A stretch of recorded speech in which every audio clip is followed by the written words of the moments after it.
ఒకవేళ వాడు చెడ్డవాడే అయితే వాడికి నష్టం, నీకేంటి? Hi bye, that's it. అద్వేష్ట సర్వభూతానం. ఇంకొకటి ఏంటో చెప్పమంటారా? శ్వాసల సంఖ్య పెరుగుతుంది. కోపం ఉన్నప్పుడు శ్వాసల సంఖ్య పెరుగుతుంది. యాక్చువల్లీ మానవునికి నిమిషానికి 18 శ్వాసలు తీసుకుంటాం మనం. 18. ఇది జనరల్ సైన్స్ ప్రకారం. నువ్వు ఈ కోపాన్ని ఎక్కువగా పెంచి పోషిస్తాను. దీన్ని అరిషడ్ వర్గాలలో రెండవది. ఇది కామ, క్రోధ, లోభ, మోహ, మద, మత్సరాలు.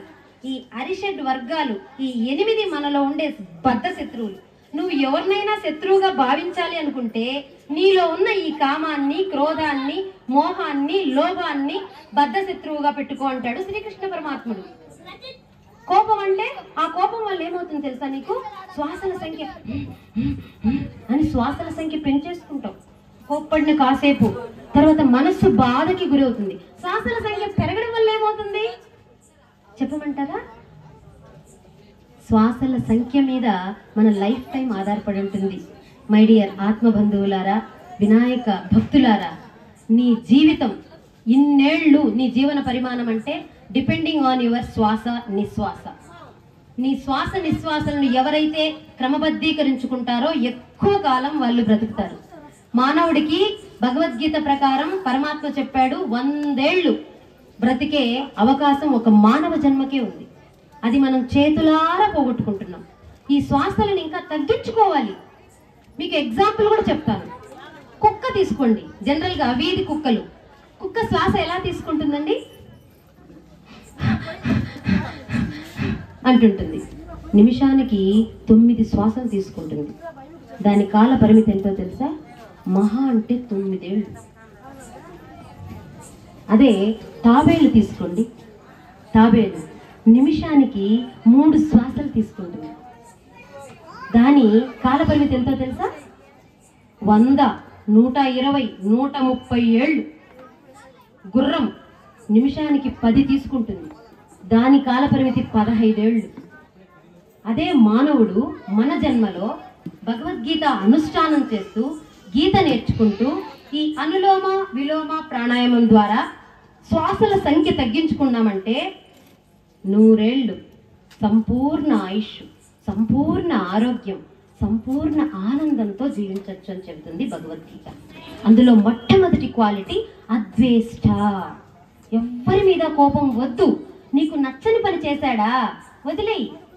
వాడిలో ఉండే గుణాలు వాడిని ఆ విధంగా ఆడిస్తున్నాయి అనుకొని, అజ్ఞానం అనుకొని వదిలేసి, నువ్వు కోపడ్డావంటే వాడికి నీకు తేడా ఏంటి?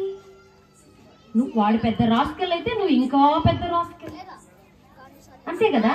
నిన్ను చూసి వాడు మారాలనా, వాడిని చూసి నువ్వు మారుతావా? చెప్పండి. గుడ్ ని చూసి బ్యాడ్ మారాలనా? మై డియర్ స్టూడెంట్స్, బ్యాడ్ ని చూసి గుడ్ మారాలనా? మంచిని చూసి చెడే మారాలి ఏదో ఒక రోజు కదా, ఎంత కష్టమైనా సరే. అందుకని ఎప్పుడు మనం చెడు లక్షణాల జోలికి పోకూడదు. ఎప్పుడు భక్తి భావనతో ఉండాలి. అందరినీ ప్రేమించాలి. అందరితో ఫ్రెండ్లీగా ఉండాలి. నీకు అప్పుడు జనబలం వస్తుంది తెలుసా? నీకు భయమే ఉండదు. రెడ్డి నగర్ 2nd లైన్ మేము ఇదిగో. అలానే కదా మీరందరూ ఇప్పుడు సామూహికంగా యునైటెడ్గా చక్కగా వినాయకుడిని పెట్టుకొని ఈ రాత్రులు, ఈ నవరాత్రులు కానీ, పంచరాత్రులు కానీ, త్రిరాత్రులు కానీ చక్కగా ఆయన భజనలు చేసుకుంటూ యూనిటీగా ఒక కుండలో వండి అందరం చక్కగా లైన్లో నిలబడి అది భోజన ప్రసాదంగా స్వీకరిస్తూ ఉన్నామంటే మనందరి మధ్య యూనిటీ ఉన్నట్టే కదా, సమైక్యతా భావం. ఇది భగవంతుడు మెచ్చేటటువంటి మొట్టమొదటి గుణం. చూడండి, ఒక్క శ్లోకంలో ఎంత పరమార్థం దాగి ఉందో. అద్వేష్ట, నేను అదొక్క పదానికి అర్థం చెప్తున్నాను. యూనిటీ, ఐక్యత అనేది అంత. అంతేకాని ఎవ్వరి మధ్య ద్వేషాలు ఉండకూడదు, కొట్టుకోవడాలు చీ అస్సలు. వాళ్ళని చూస్తేనే నాకు భలే కోపం. చేయి చేసుకోవడం, ఒకరి మీద ఒకరు చేయి చేసుకోవడం అన్నంత దరిద్రం, నీచం, నికృష్టం. వాడు భగవంతుని దృష్టిలో అధముడు. వాడేమవుతాడు? ఇక్కడ మేబీ హీరో కావచ్చు, వాడిని ఇతన్ని 4 వచ్చానని చెప్పి కాలర్ ఎగరేయచ్చు. కానీ వాడి జన్మ అధోగతి పాలవుతుంది. ఎప్పుడో కాదయ్యోయ్. భగవద్గీత చెప్తుంది, ఈ కర్మని ఇక్కడే అనుభవిస్తాం. కర్మ ఫలితాలు న కర్మణామనారంభ నైష్కర్మ్యం పురుషోస్నుతే నచ సన్యసనాదేవ సిద్ధిం సమధిగచ్చతి. ఇహలోకంలో జన్మ మృత్యు జరా వ్యాధుల బారిన పడతాడు వాడు. ఇక్కడే అన్ని అడ్డంకులే, అన్ని సిద్ధులు, ఏది సిద్ధి లభించదు, ఏమనుకున్నా జరగదు, ఏదో హీరో హీరో అని బయటకు అనుకోవాల్సిందే వాడు. తర్వాత పరలోకం దాకా వెళ్ళావనుకో అధమగతి, అధోగతి పాలు.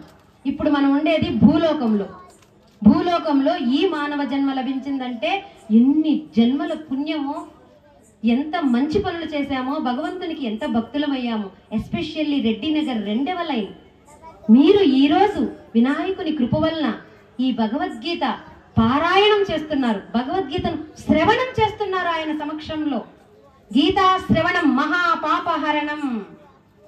ఒక గంగా నదిలో నువ్వు స్నానం చేస్తే ఎన్ని పాపాలు కొట్టుకుపోయి సర్వ పాప కిల్బిషై నువ్వు ఎంత పవిత్రుడు అవుతావో, ఇంట్లో ఒక్కరు గీతా శ్రవణం చేసిన, గీత చదివిన, గీత విన్న కుటుంబం అంతా కూడా సర్వపాపహరణం.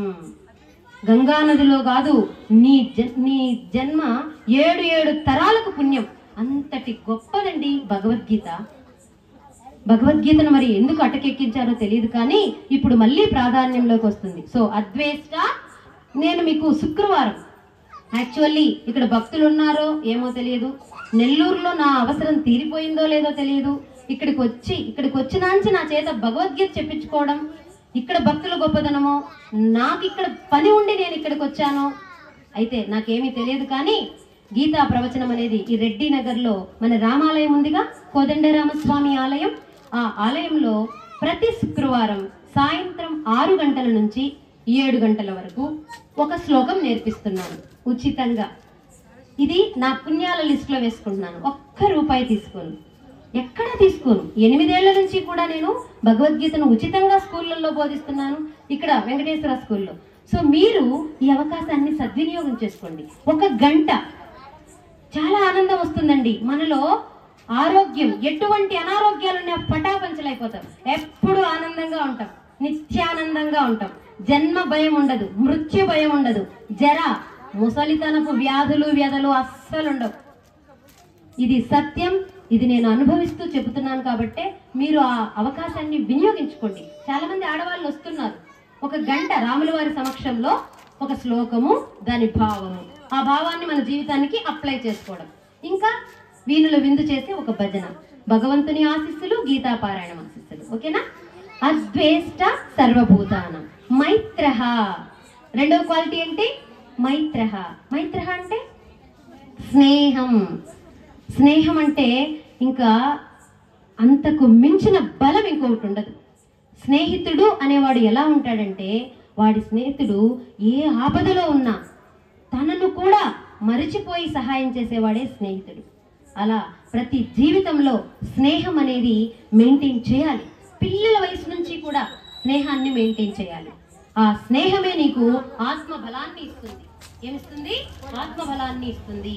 సో ఆత్మబలం ఏంటి?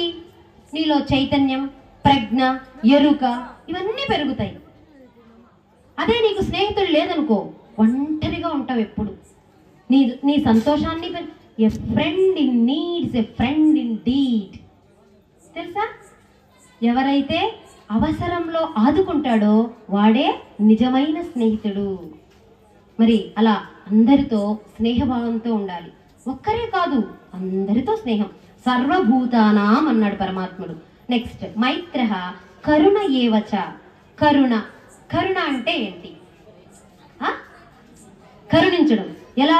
కళ్ళల్లో గంగలు యమునలు పారవేస్తున్నా అయ్యో నీకేంటే ఈ గతి అని ఏడుస్తూ కరుణ చూపించడమా? కాదు.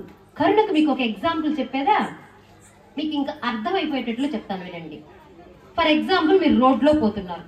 ఇదిగో ఇప్పుడు చక్కగా పాట పాడిన మన పెద్ద ఆయన రోడ్లో నడుస్తూ వెళ్తున్నాడు. ఏదో వెహికల్ వస్తుందని క్రాస్ చేయబోయి అక్కడ అరటి తొక్క ఉంటే చూసుకోకుండా తొక్క మీద కాలేసేసాడు. ఆ తొక్క కాస్త జారి కింద పడింది.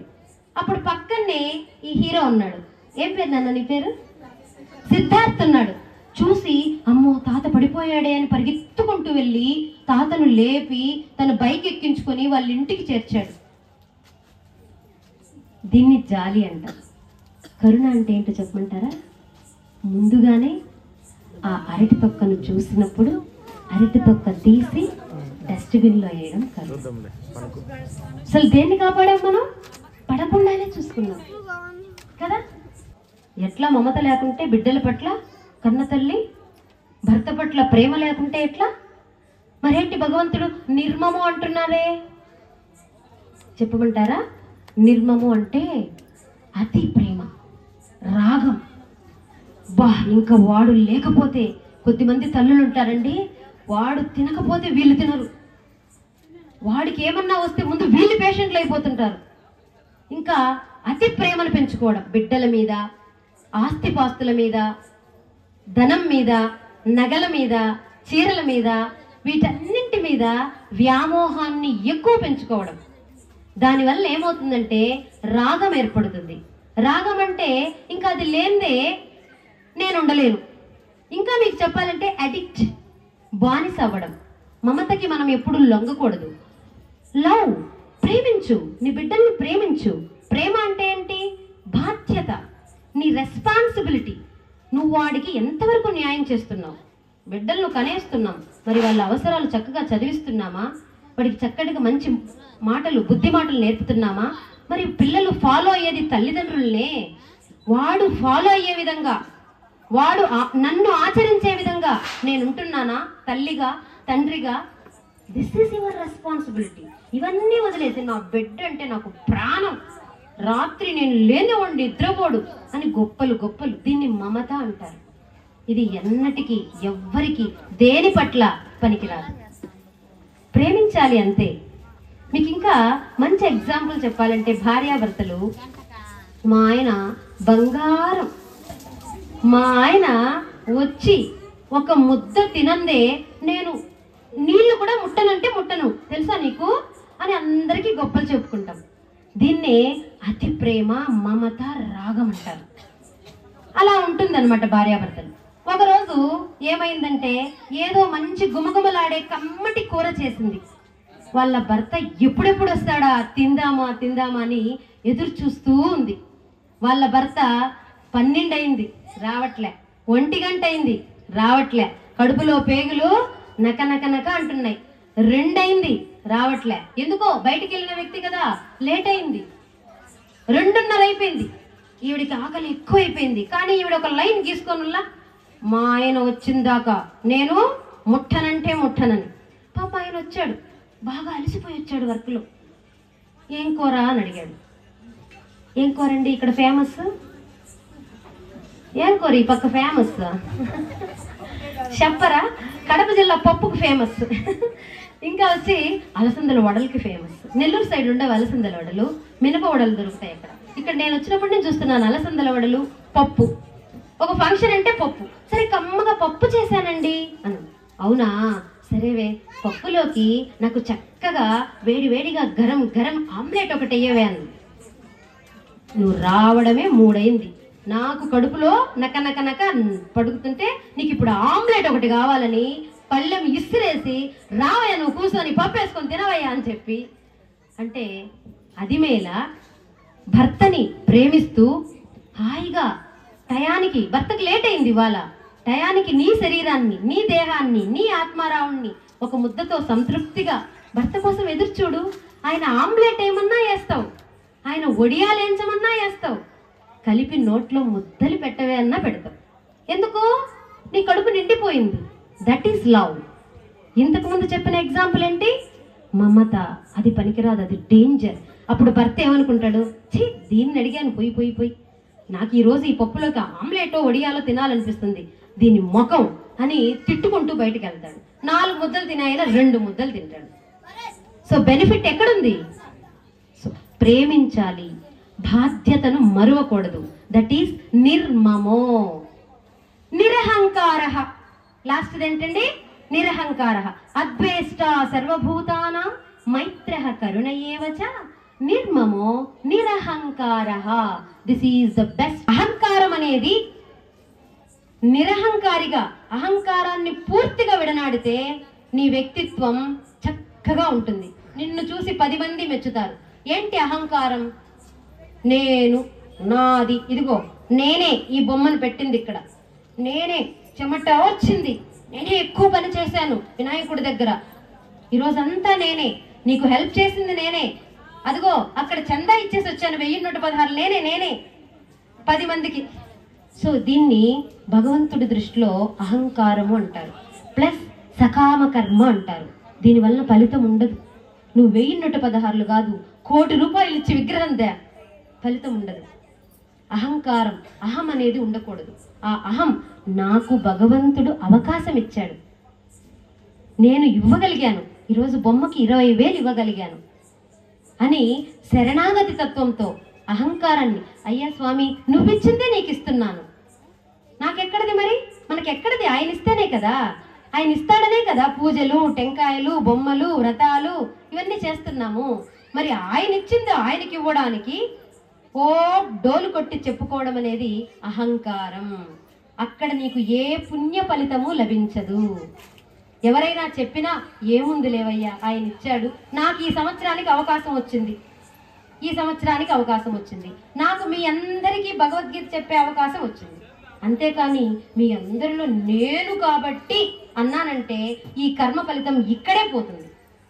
ఈ కర్మ ఫలితం నాకు పుణ్య ఫలాన్ని ఇవ్వాలి. అట్లే ఏ కర్మనైనా నిష్కామంగా చేయాలి, సకామంగా చేయకూడదు. 1 మినిట్ అండి. జై గురుదేవా. భక్తాస్తే తీవమే ప్రియాహ అన్నాడు భగవంతుడు. అటువంటి భక్తులు నాకు ప్రియులు. ఆ క్వాలిటీస్ లేకుండా లోపలంతా స్వార్థము, అహంకారము, మమత, ద్వేషభావంతో నువ్వు 1,00,00,000 రూపాయలు ఇచ్చి పూజ చెయ్యి, సహస్ర నామాలు చదువు, పొళ్ళు దండాలు పెట్టు, ఉపవాసాలు చెయ్యి, 1,00,000 రూపాయలు ఏమంటారు దాన్ని, విరాళాలు, వెరీ గుడ్, విరాళాలు ఇవ్వు. బూడిదలో పన్నీరు పోసినట్టే, బూడిదలో పన్నీరు. ఇంకొక విషయం చెప్తాను భగవద్గీతలో, అపాత్రదానం అన్న. ఇప్పుడు మనము సంపాదిస్తున్నాం దేని కొరకండి? ఈ ఉపాధికి, ఈ శరీరాన్ని పోషించుకోవడం. మరి ప్రతి ఒక్కరి సంపాదనలో కల్మషం దాగి ఉంటుంది. కల్మషం అంటే పాపం, వాసన. ఆ పాపం తొలగిపోవాలంటే ప్రతి ఒక్కరూ తమ సంపాదనలో భగవత్ కార్యాలకి వెచ్చిస్తూ ఉండాలి. ఇదిగో ఈ సంవత్సరం మన వీధిలో బొమ్మ పెట్టుకుంటున్నామమ్మా అని ఎవరైనా మన ఇంటికి వచ్చినప్పుడు సాక్షాత్ విఘ్నేశ్వరుడే వారి రూపంలో వచ్చి నిన్ను అడుగుతున్నారు, నీకు ఒక అవకాశం ఇచ్చారు. అలా నీ సంపాదనలో అట్లీస్ట్ 1% నువ్వు భగవత్ కార్యాలకి అర్పణ చేస్తే, ఏదో వచ్చారులే 100 ఇద్దాం, 10 ఇద్దాం, 20 ఇద్దాం అని కాదు, నీ సంపాదనలో 1% అట్లీస్ట్ పెట్టగలిగితే ఇంకా అలా ఇవ్వడం వల్ల ఏమవుతుందో తెలుసా? మన సంపాదన పూర్తిగా సర్వ పాప విముక్తై, మన సంపాదనలో ఉండే కల్మషాలు తొలగిపోయి ఆ మిగిలిన ధనం మనకు శుభకార్యాలకు ఉపయోగపడుతుంది. హాస్పిటల్ల పాలు కాదు, మన ఇంట్లో ఏదైనా శుభకార్యం చేయడానికి, బిడ్డలకి ప్రయోజకులు కావడానికి, ఏదో ఒక స్థిరాస్తి చేసుకోవడానికి, లక్షణంగా నలుగురిలో బాగున్నాము అనిపించుకోవడానికి. అలా కాకుండా రూపాయి నాదే, ఎక్కడ నేను మిస్ కాను, ఇంకా వీలైతే పక్కనోడి మీద చెయ్యి వేసి నేను లాక్కుంటాను, అసలు నేను వినాయక చవితికి చందా ఇవ్వకుండానే మొత్తం మెయింటైన్ చేసేసాను అని అనుకుంటే భగవంతుడిచ్చిన అవకాశాన్ని ఎడమ కాలుతో తన్ని వేసినట్లే. This is one opportunity given by directly God. దేవుడిచ్చిన అవకాశం. ఈరోజు మరి ఆవిడ పిలిచింది నన్ను, నెల్లూరులో 11 గంటలకి సత్సంగం, అక్కడికి వెళ్ళేసి వస్తూ ఉన్నాను. నిన్న పిలిచారు, మేడం మీ అంటే ఆవిడకి తెలుసు నా దగ్గర భగవద్గీత, మీ వాయిస్ తోటి మా రెడ్డి నగర్లో అందరూ యూనిటీగా కూర్చొని వింటున్నారు మేడం, మీరు రండి మేడం అని. సో ఇది ఏమనుకున్నాను నేను, ఒక అవకాశం. నేను ఇప్పుడు వచ్చాను, నేను ఎప్పుడు రాగలను? అమ్మో, 10 మంది భక్తుల హృదయాల్లో నా ఈ జ్ఞానాన్ని నింపడం అనేది నాకు ఆయన ఇచ్చిన అవకాశం. కాబట్టి నేను ఇంకొక విషయం కూడా చెప్తున్నాను దగ్గరికి, మళ్ళీ రాపోవయ్యా పై. మనము వాసనలు మూట కట్టుకొని వచ్చాం, కర్మలు మూట కట్టుకొని ఈ జన్మను తీసుకున్నాం. ఆ కర్మలు కరిగించుకోవాలంటే మన జీవితం షైన్ అవ్వాలి, మన జీవన గమనంలో ఎటువంటి ఆటంకాలు ఉండకూడదు. పూలపాన్పు మనం ఏదంటే అది తెలిసిపోవాలి, జరిగిపోవాలి. అలా ఉండాలి అంటే పవిత్రంగా అంతర్గత శుద్ధి కలిగి ఉండాలి. అంతర్గత శుద్ధి శరీరంలో ఉండాలి, బహిర్గత శుద్ధి ఇల్లు వాకిలి బహిర్గతంగా ఉండాలి. అదే విధంగా నీ సంపాదన కూడా శుచిగా ఉండాలి. సంపాదన ఎలా శుచి అవుతుంది? దానము, ధర్మము, భగవత్ కార్యాలకి వినియోగించడం, ధర్మ కార్యాలకి వినియోగించడం. ఇది చేయడం ద్వారా భక్తులారా గుర్తుపెట్టుకోండి, మీరు ఇవ్వాలని ఇవ్వలేదు అని కాదు. అది ఒక శ్లోకంలో శ్రద్ధాత్రయ విభాగ యోగంలో ఎస్పెషల్లీ మన ఈ సత్కర్మల గురించి చెప్పున్నారు. ఏదైనా పంచాలి, పంచే కొద్దీ పెరుగుతుందట. అదే దాచిపెట్టుకుంటే కుళ్ళిపోతుందట. ఫర్ ఎగ్జాంపుల్, ఒక గుంటలో నీళ్లు ఉన్నాయండి, ఆ నీళ్లు అలాగే ఉన్నాయనుకోండి, రోజు ఇవి కరిగిపోకుండా అలాగే పెట్టుకుంటామని. ఒక వారం రోజుల తర్వాత అవి చేతితో తీసుకొని చూడండి, మొహం కడగడానికి కూడా పనికిరావు, బ్యాడ్ స్మెల్ వస్తాయి. అదే గుంటకి ఒక కాలువ చేసామనుకోండి, ఆ గుంటలో నీళ్లు అలా పారుతూ ఉన్నాయనుకోండి, అప్పుడు చూడండి నీళ్ళు ఎలా ఉంటాయి?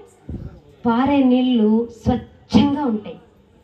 ఎప్పుడు నిలువ ఉంటాయో మురిగిపోతాయి. సేమ్ అంతే, సంపాదన పోతూ ఉండాలి, ప్రవహిస్తూ ఉంటే ఎప్పుడు శుభకార్యాలకి, ప్రియమైన కార్యాలకి ఉపయోగపడుతుంది. అదే లోభత్వంతో కూడబెట్టుకుంటే ఏదో ఒక రోజు అది ఎక్కడికి వెళ్ళాలని అక్కడికి వెళ్తుంది, మనకు ఉపయోగపడదు. ఉపయోగపడకుండా మనల్ని బాధ పెట్టే స్థితికి తీసుకెళ్తుంది. ఇది వాస్తవం, ఇది సత్యం, ఇది భగవద్గీతలో శ్రీకృష్ణ పరమాత్ముడు సాక్షాత్ చెప్పాడు. ఇంకా ఆయన శ్రీకృష్ణ పరమాత్ముడు ఎవరో తెలుసా? భగవద్గీతను చెప్పారు. పరమాత్మ స్వరూపులు ద్వాపర యుగంలో శ్రీకృష్ణ అవతారం దాల్చారు. మరి ఆయన కూడా వినాయక చతుర్థి వ్రతం చేస్తారట. ఎందుకు చేస్తారో తెలుసా? ఒకరోజు ఆయన గోపికలతో అలా బృందావనంలో హాయిగా విహరిస్తూ ఉంటే వినాయక చవితి నాడు ఆకాశంలో చంద్రుడిని చూశాడట. పొరపాటున ఇలా తల పైకెత్తేసి చూశాడట. శాస్త్ర ప్రకారం వినాయక చవితి రోజు చందమామను చూసిన వారు ఆ నీలాప నిందలు అవుతారు. ఆ నీలాప నిందలు ఈయనకి ఎలా చుట్టుకున్నాయంటే, శమంతకమణిని దొంగతనం చేశాడు అని ఆయన నెత్తిన ఒక పెద్ద అబాండ వేస్తారు. శ్రీకృష్ణుని నెత్తిన, అయ్యో నేను అసలు శమంతకమణిని దోచుకొనే జాంబవతుడు అని వరాహమూర్తి వరాహ అవతారంలో ఉంటాడు. జాంబవతుడు ఆ శమంతకమణిని దొంగిలించుంటాడు. అది కాస్త శ్రీకృష్ణుని మీద పడుతుంది. ఎవరు? సత్యభామ వల్ల నాన్న, నువ్వే శమంతకమణిని తీసుకెళ్ళావు, నువ్వే తీసుకురావాలి, శ్రీకృష్ణుడు పెద్ద దొంగ అని చెప్పి ఒక నింద వేసేస్తారు. ఆ నిందను పోగొట్టుకోవడానికి శమంతకమణిని తీసుకురావడానికి వెళ్తూ ఉంటాడు. వెళ్తూ ఉంటే ఒక పెద్ద గుహ, ఆయన ఆత్మజ్ఞాని కదా, కళ్ళు మూసుకొని ధ్యానం చేస్తే ఆ గుహలో నీ శమంతకమణి ఉంది అని ఆ గుహలోకి వెళ్తూ ఉంటాడు. లోపల జాంబవంతుడు ఉంటాడు వరాహ అవతారంలో, నల్లగా జుట్టేసుకొని ఎలుగుబంటి రూపంలో. అక్కడ జాంబవంతుడి దగ్గరికి శ్రీకృష్ణుడు వెళ్తూ ఉంటే దారిలో ఆ జాంబవంతుడి కుమార్తె జాంబవతి ఎంత అందంగా ఉంటుందో తెలుసా? మంచి యవ్వనంలో చక్కగా అందంగా రెడీ అయ్యి పూజ చేసి, అప్పుడే మీరు ఇందాక చేసిన కుంకుమ పూజ లాంటిది అమ్మవారికి చేసి కుంకుమ ధారణ చేసి చక్కగా వస్తూ ఉంది. అల్లంత దూరంలో నీలమేఘశ్యాముడైన ఈ ఆనంద సాగరుడు ఎవరయ్యా? రాధశ్యాముడు, మేఘశ్యాముడు, నారాయణుని మరో అవతారమైనటువంటి వాసుదేవుడైనటువంటి శ్రీకృష్ణుడు అలా వస్తూ ఉన్నాడు. నెమలి పింజం తగిలించుకొని అలా ఈ ఒక కండువ వేసుకుంటాడు అనమాట. ఈ కండువని అలా అలా అనుకుంటూ చక్కగా నీలమేఘశ్యాముడు వస్తుంటే ఆయన యొక్క వన్నె చిన్నలు చూసి ఈ జాంబవతి మోహితురాలవుతుంది. అబ్బా, ఎవరైనా ఎంత అందంగా ఉన్నాడు, పైనుంచి బ్రొటనవేలు దాకా ఏ అణువు చూసినా కన్నులకి విందుగా ఉన్నాడు. ఎవరైనా? నారాయణుడు. ఎందుకు అందంగా ఉండడైనా? పరమాత్మ స్వరూపుడు, అనంతుడు, అవ్యయుడు, అవ్యక్తుడు, సర్వవ్యాపి, సుహృదుడు. మరి ఆయన అందాన్ని చూసి మోహితులై, స్వామి ఎవరు మీరు, ఎందుకు ఈ గుహలోకి ఇలా వస్తున్నారు అని అడుగుతుంది. నవ్వుతూ అడుగుతుంది. అడిగితే, నేను శమంతకమణిని పోగొట్టుకున్నాను, నేను దొంగతనం చేశానని నా మీద నెపం వేశారు, దానిని శోధిస్తూ ఇలా వచ్చాను అంటారు. స్వామి వాళ్ళ నాన్న దగ్గర చూసేసి ఉంటుంది, మీ శమంతకమణికి మార్గం నేను చూపిస్తాను స్వామి, మీరు నన్ను మీ సొంతం చేసుకుంటారా అని పాదాల మీద పడుతుంది, వివాహం చేసుకోమని. వాళ్ళ నాన్నని అందరు వెంటనే సమంతకమని జాంబవతుడి దగ్గరికి తీసుకెళ్తాడు. జాంబవతుడు, ఎవరు నువ్వు, ఎందుకు ఇస్తాను నీకు, నాతో 21 రోజులు యుద్ధం చేసి గెలువు, అప్పుడు నీకు మణిని ఇస్తాను అంటారు. ఎవరితో పెట్టుకున్నారు? సాక్షాత్ శ్రీకృష్ణ పరమాత్ముడితోనే పెట్టుకున్నారు. 21 రోజు శ్రీకృష్ణుడికి జాంబవంతుడికి ఏకధాటిగా యుద్ధం జరుగుతుంది. ఆ యుద్ధంలో ఒకరి చేయి ఒకరు పట్టుకుంటున్నారు, ఆలింగనం చేసుకున్నారు, ఒకరి మీద ఒకరు పడుతున్నారు. వరాహం కదా, ఎలుగుబంటి కదా, వరాహం కదా ఎలుగుబంటి కదా, ఒకరి మీద ఒకరు పడి యుద్ధం ఏకధాటిగా జరుగుతుంది.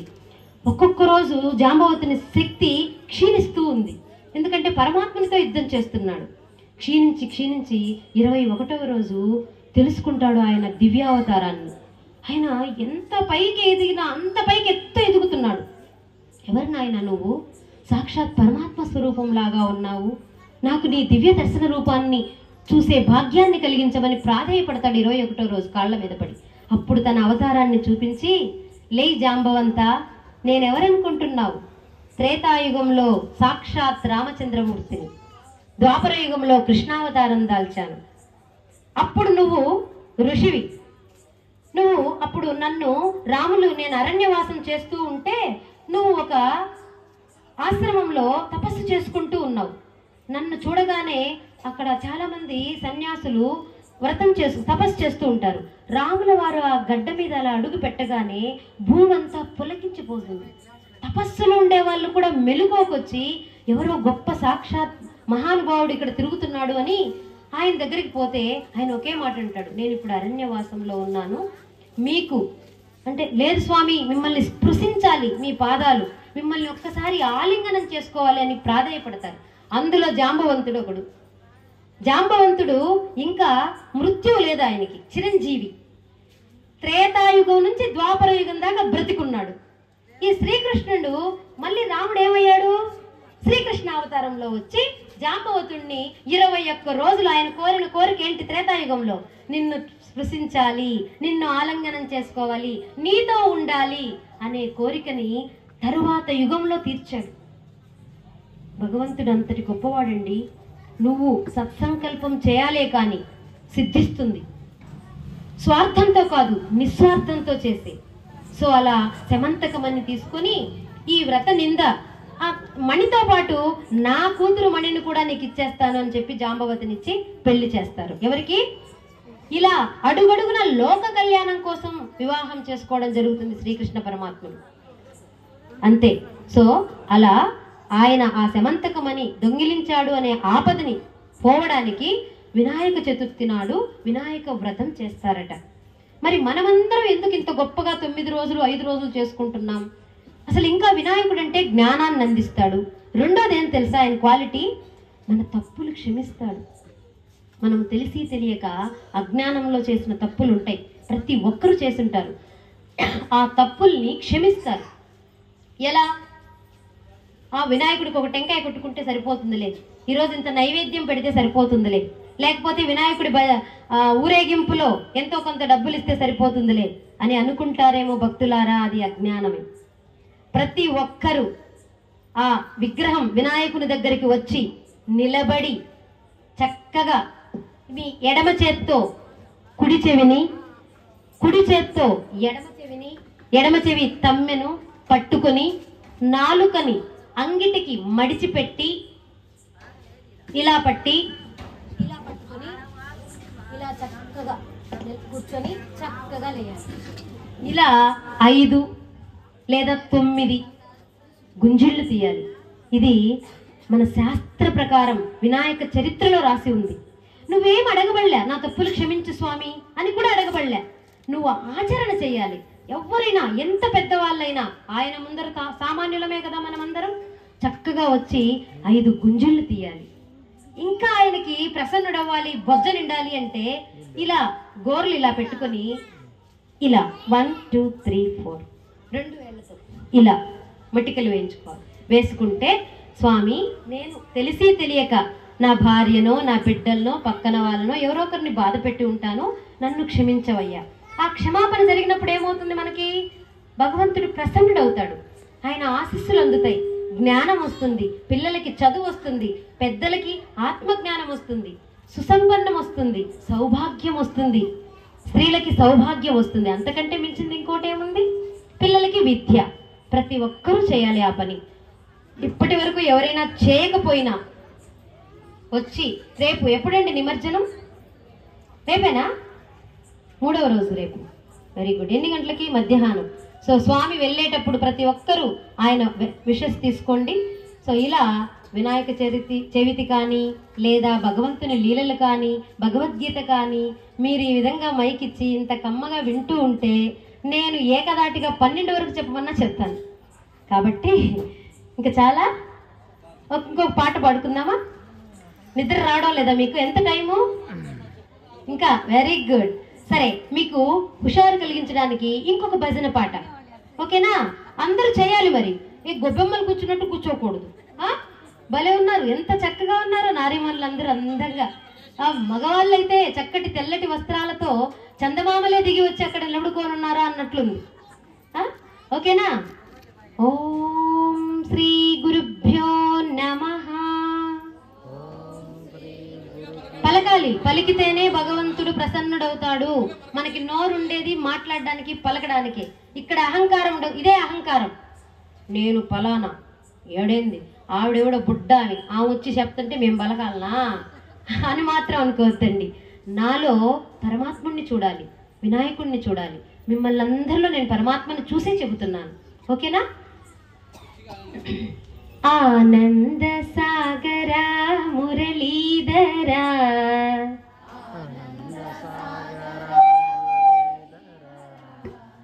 ఆనంద సాగరా మురళీధరా,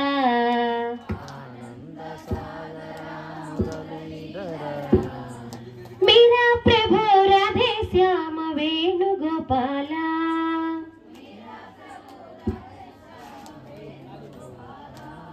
మీరా ప్రభు రాధే శ్యామ వేణుగోపాల.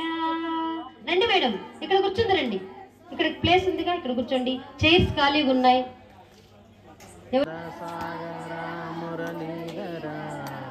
మీరా ప్రభు రాధే శ్యామ వేణుగోపాల. Very good. భజన చేయాలి ఇట్లా.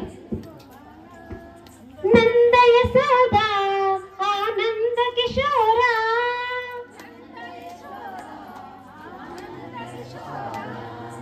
నంద యశోద ఆనంద కిశోరా,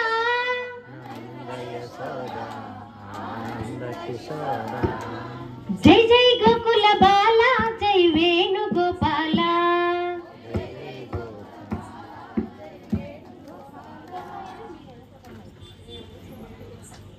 జై జై గోకుల బాల జై వేణుగోపాల.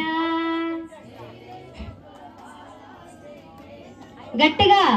ఆనంద సాగరా మురళీధరా, మీరా ప్రభు రాధే శ్యామ వేణుగోపాల,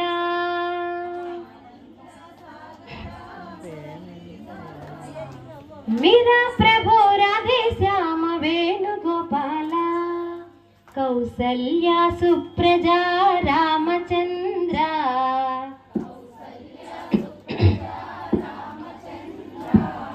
కౌసల్య సుప్రజా రామచంద్ర,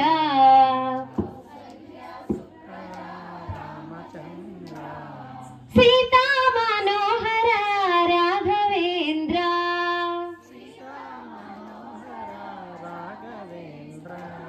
సీతా మనోహర రాఘవేంద్ర,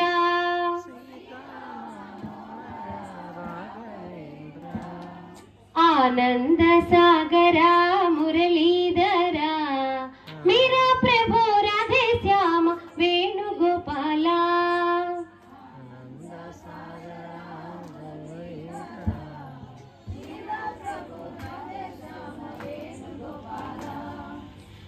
కాలిందిన మడుగున చిన్ని కృష్ణయ్య,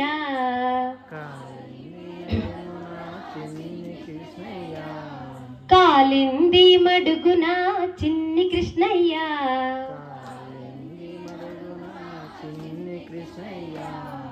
ఆటలాడుకున్నావా ముద్దుల కన్నయ్యా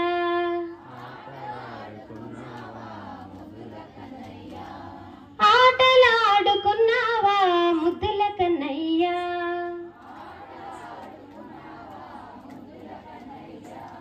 ఎక్కడ ఉన్నావో గోపిలోలా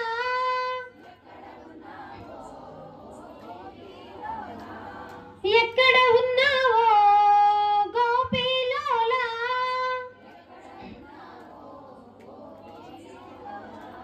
దిగి వచ్చి మమ్ముల కాపాడరావా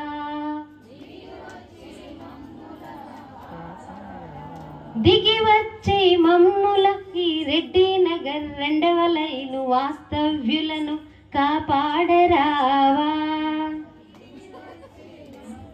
మమ్ముల కాపాడరావా రెడీ అందరూ ఆనంద సాగరా మురళీధరా మీరా ప్రభో రాధే శ్యామ వేణుగోపాల వేణుగోపాల వేణుగోపాల జై బోలో గణపతి మహారాజ్ కి గణపతి బప్పా గణపతి బప్పా గట్టిగా మోరియా అనాలి లేడీస్ గణపతి బప్పా ఆయన చిందులు వేస్తూ ఉంటాడు కైలాసంలో అమ్మఒడిలో బొజ్జుని మన భజనలన్నీ వింటూ ఆయన దివ్యాశిస్సుల్ని మనందరికీ ఎల్లవేళలా కలిగిస్తారని ఆశిస్తూ ఆకాంక్షిస్తూ విశ్వసిస్తూ లోకా సమస్త సుఖినో భవంతు సర్వే జనా సన్మంగళాని సంతు సర్వే సన్మంగళాని సంతు ఓం తత్సత్ జై శ్రీరామ్ జై శ్రీకృష్ణ జై శ్రీరామ్ మరి నెక్స్ట్ తదుపరి భజన